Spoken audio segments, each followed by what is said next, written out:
Well, hello again.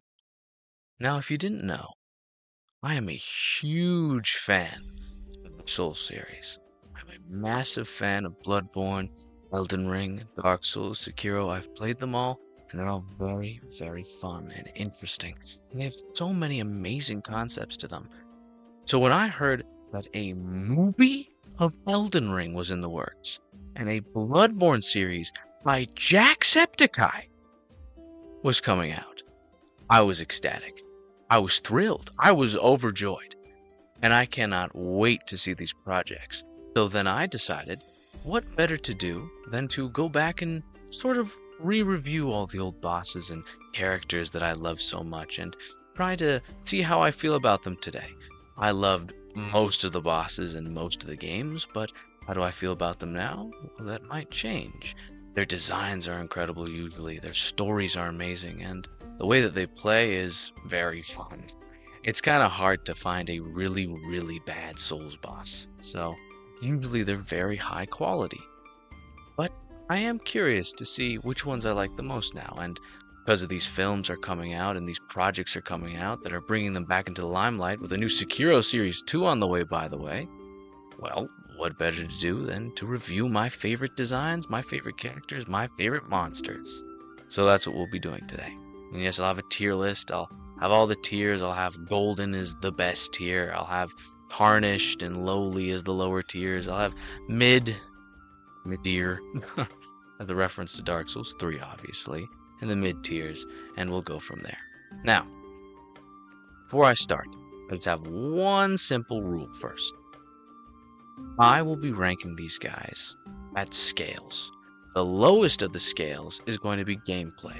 Now, obviously, gameplay is a little important to my enjoyment of the character, but it's not as important as story. Story is going to be higher than gameplay. And most important, obviously, is going to be design. As an artist, I love these designs, and I value the creative freedom these people have. And just how creative these designs can be is incredible. So, those are the three scales I'll be going off of. And if you disagree with me, I'd love to see how you rank the characters in the comments. And obviously, I'll be breaking this up into shorts too.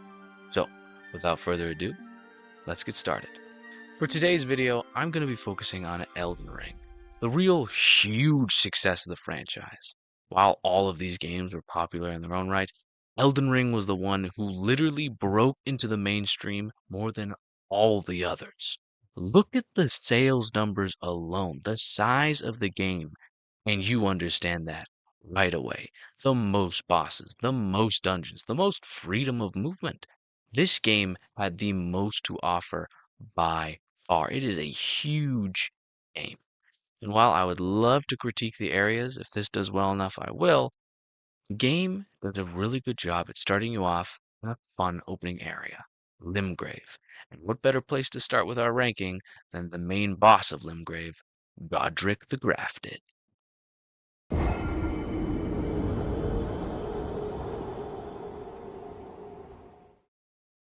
Starting with gameplay, Godrick is a very decent boss. He's nothing crazy, he's nothing way out there, but he is fun. He's interesting, he has a decent moveset, and he poses a okay challenge. He's nothing crazy, he doesn't even pass Margit the Fell in my opinion, but he's alright. He has some fun switch up attacks, he has some nice slow, classic Elden Ring take forever to hit you once attacks, but other than that, he's kinda ordinary. And then we get to phase 2. Now, I'll go on a slight small rant here, but my perfect idea for a phase 2 is one that enhances the first half of the fight, not replace it. I'll be talking about that a lot in future fights. And Godrick's is a perfect example of that.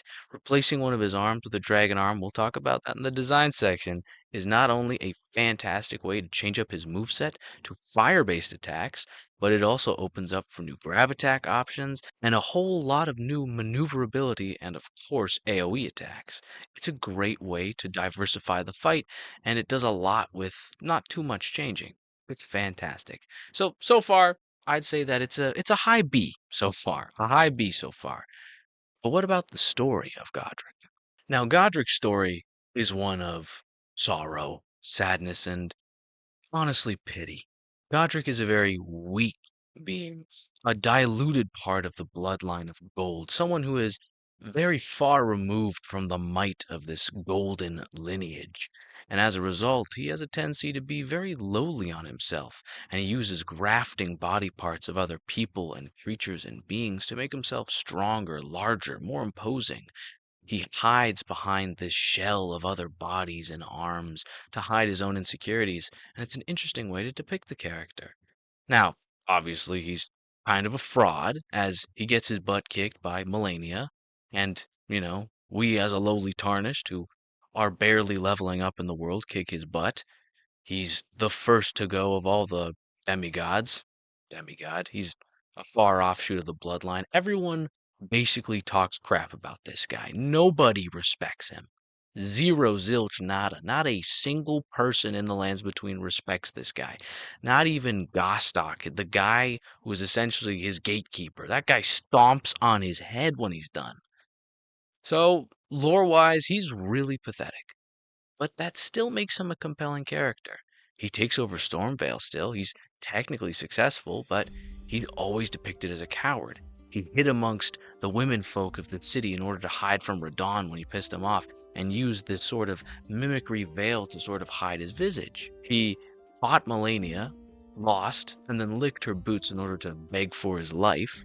He's constantly depicted as this oxymoron. He's taken over Stormgrave Castle, but he's weak. He tries to show this imposing form with these massive axes.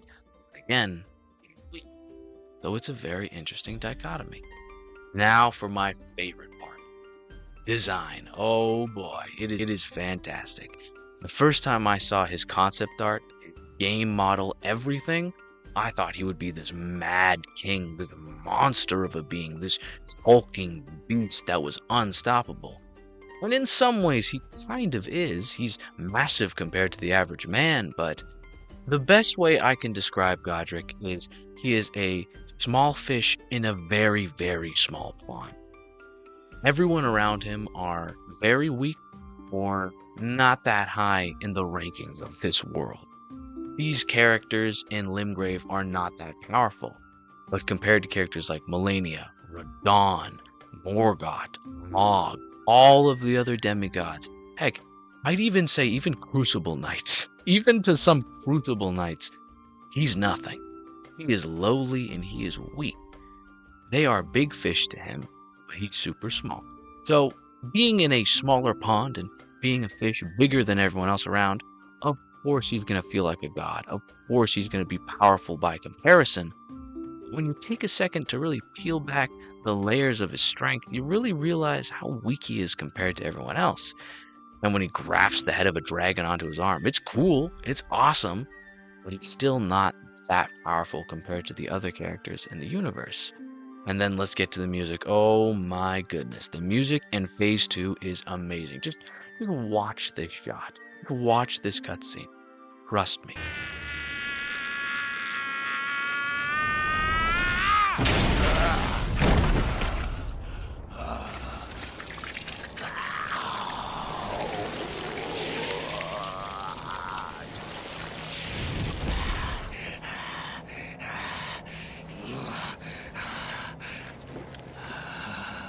Truest of dragons, lend me thy strength.